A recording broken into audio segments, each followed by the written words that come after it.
Porque é possível você fazer o certo pela motivação errada. E fazer o certo pela motivação errada é fazer o errado. É fazer o errado. Conjuro-te, pois, diante de Deus e de Cristo Jesus, que há de julgar vivos e mortos na sua vinda e no seu reino. Que pregue a palavra, insta a tempo e fora de tempo, admoesta, repreende, exorta com toda longanimidade e doutrina. Porque virá o tempo em que não suportarão a sã doutrina, mas tendo coceira nos ouvidos, cercar-se-ão de mestres segundo suas próprias cobiças, e se recusarão a dar ouvidos à verdade, voltando-se às fábulas. Tu, porém, sê sóbrio em tudo, sofre as aflições, faze o trabalho de um evangelista e cumpre bem o seu ministério. O ano era 64 a 68, mais ou menos, depois de Cristo. O tempo era de densas trevas e perseguição contra os cristãos e principalmente contra o apóstolo Paulo. A essa altura, Paulo já estava na sua 4ª viagem missionária e ele estava preso. E dessa vez ele não estava preso em uma prisão domiciliar como foram suas prisões anteriores. Agora ele está preso em uma masmorra fria, insalubre, em uma masmorra totalmente difícil para um ser humano estar. E naquela prisão ele escreve esta carta para o seu filho na fé, a saber, Timóteo. E o tema central da carta, da primeira e da segunda carta a Timóteo é um jovem evangelista. John Stott diz que há 4 exortações de Paulo na segunda carta a Timóteo. A primeira exortação está no capítulo 1, que é guarda o evangelho. A segunda exortação, capítulo 2, sofre pelo evangelho. A terceira exortação, capítulo 3, permaneça no evangelho. E a 4ª exortação é o capítulo 4, que é o capítulo que nós lemos, pregue o evangelho. Então nós temos, guarde o evangelho, sofra pelo evangelho, permaneça no evangelho e pregue a mensagem do evangelho. Observando atentamente o capítulo 4, na exortação pregue o evangelho, nós temos aqui 4 ensinos fundamentais. Primeiro é pregue a palavra. O apóstolo Paulo está orientando Timóteo a não falar sobre a palavra, a não discursar sobre a palavra, mas para pregar a palavra. É uma ordem máxima. No capítulo 4, versículo 2, a pregação ela deve ser, pelo menos, imperativa, urgente, porque a Bíblia ela é imperativa. A Bíblia ela é urgente. O termo grego usado aqui no capítulo 4, versículo 2, é a palavra kerizov. E essa palavra significa no grego prega. É algo imperativo, é uma ordem. Ele não está dando um conselho para Timóteo. Olha, Timóteo, eu vou te dar um conselho. Se você quiser, você pregue. Não, é uma ordem imperativa. Pregue a palavra.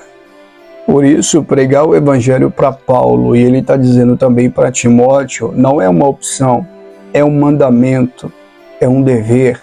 Pregar o evangelho, pregar a palavra. Nesse texto, Deus nos aconselha a fazer isso, não somente a tempo, mas também fora de tempo. Quando ele diz aqui, instar, quer seja tempo ou fora de tempo, a palavra instar, quer seja oportuno ou não, no grego é a palavra, dois tempos usados aqui no grego, é a palavra kairos e akairos, ou seja, quer seja o tempo oportuno ou não. Ou seja, kairo, tempo, fora de tempo, akairo. O que Paulo está dizendo aqui para Timóteo? Em outras palavras, querido, o apóstolo Paulo está dizendo aqui, a partir do versículo 2, ele está dizendo que não há tempo errado para pregar o evangelho, não há tempo errado para orar, não há tempo errado para se santificar, não há tempo errado para anunciar o verdadeiro e santo evangelho de Cristo. Em todo tempo nós devemos pregar, em toda hora, em todo momento nós devemos anunciar o evangelho. Todo tempo é o tempo de pregação. Então a pregação ela deve ser urgente, cairo e a cairo, tempo e fora de tempo. Mas em segundo lugar, a pregação deve ser bíblica, porque ele diz, prega a palavra, não sobre a palavra, mas pregue a palavra.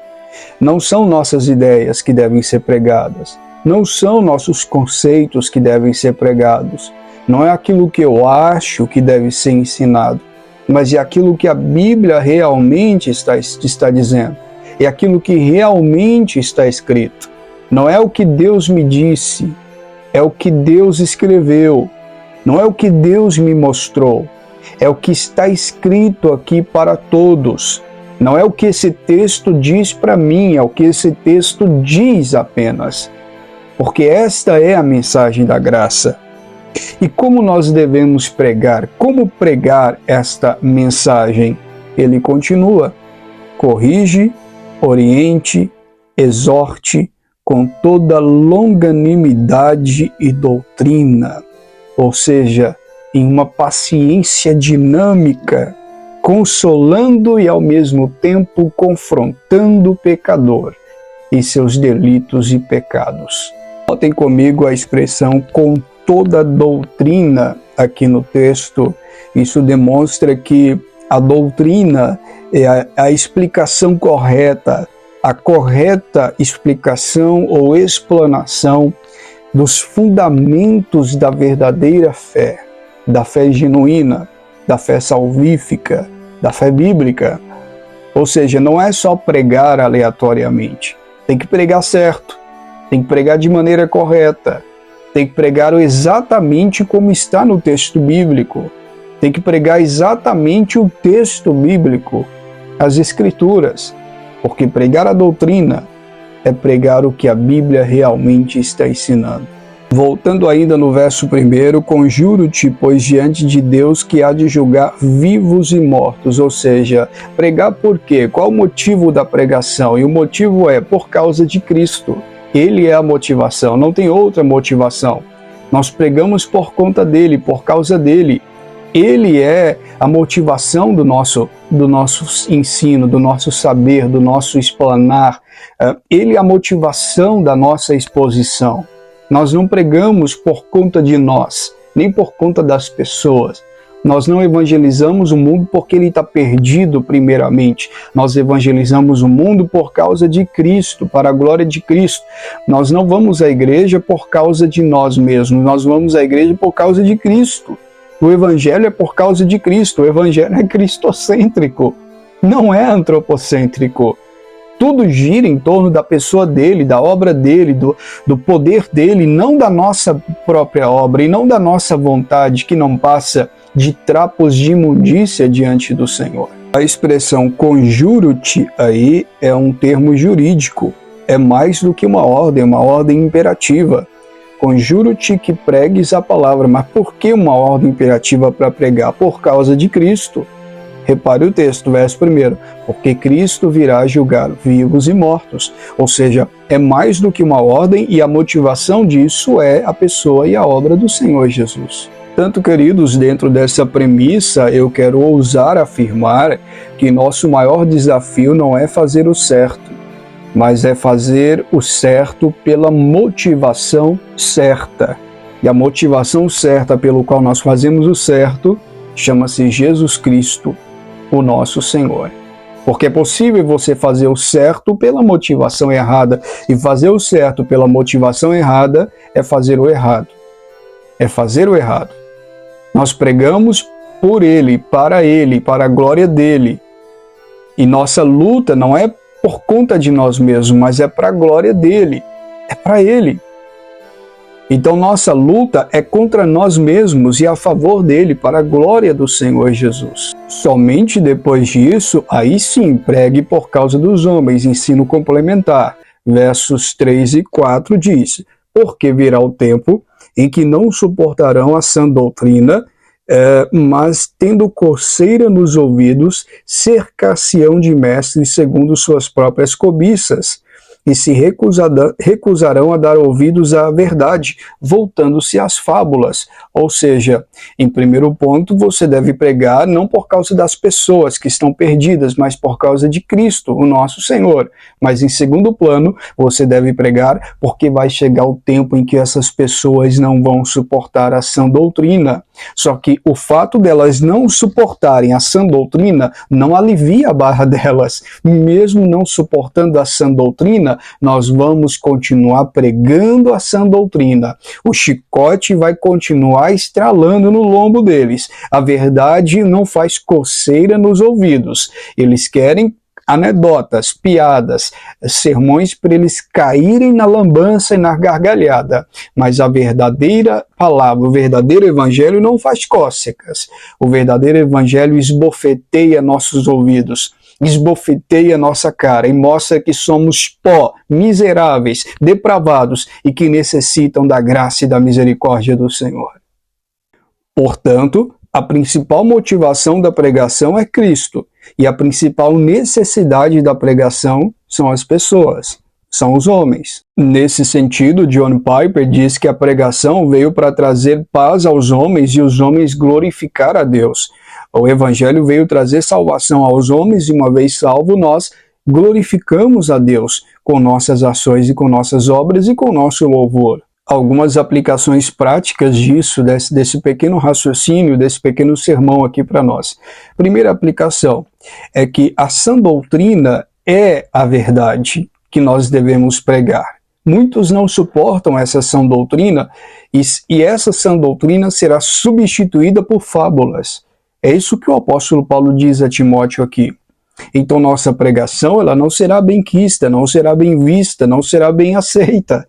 E nós devemos nos acostumar com isso.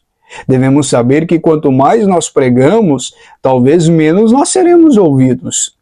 Mas é o Espírito Santo que vai abrir os ouvidos, os olhos, que vai abrir o coração e que vai fazer com que o pecador se arrependa. Segunda aplicação prática, nosso alvo não é aplausos dos homens, mas a aprovação de Deus. Alguém pode pregar durante 100 anos como Noé pregou, e somente 8 pessoas ser salvos do dilúvio. Alguém pode pregar como Jonas em Nínive e uma cidade inteira se converter. Ou seja, quem faz a obra não somos nós, é o Espírito Santo de Deus. Mas em terceiro e último lugar, queridos, a verdade produz incômodo, por isso muitos sentirão coceira nos ouvidos. Estejamos preparados para sermos perseguidos por amor ao Santíssimo Evangelho. Senhor, que essa palavra produza frutos no coração de cada um que está escutando agora. Quer seja nessa noite, me ouvirá pela manhã, pela tarde, madrugada, qualquer horário. Que a tua graça os alcance, que o teu Espírito aplique esta mensagem nos corações. Oh, meu Deus, tem misericórdia do teu povo. Oh, meu Pai, tem misericórdia da sua igreja, Senhor. Tem misericórdia dos teus ministros. Transforma corações, meu Pai. Transforma essas almas e faça com que elas olhem somente para a cruz